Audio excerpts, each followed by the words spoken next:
Nous avons donc une loi, le commandement nouveau, une loi, redisons-le, qui n'est pas séparable du reste du sacrifice d'alliance, sinon elle devient vague, sentimentalisme, qui ne résiste pas à la durée. Il y a aussi, comme dans l'alliance avec Moïse, Exode 24, 3, 9, le sang versé. Ceci est mon sang versé pour la multitude. Il doit y avoir enfin, de notre part, l'engagement à entrer dans cette loi. C'est le secret de chacun de nos cœurs. Il ne suffit pas de faire les gestes, encore faut-il que nous entrions dans cet engagement.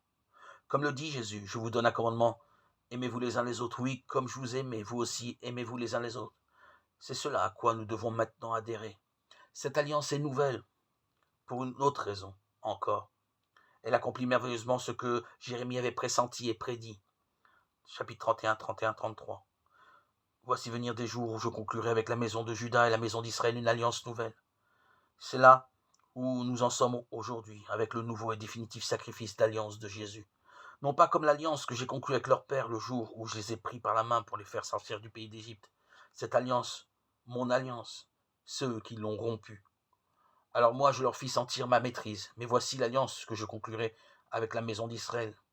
Après ces jours-là, oracle de Dieu, je mettrai ma loi au fond de leur être, et je l'écrirai sur leur cœur.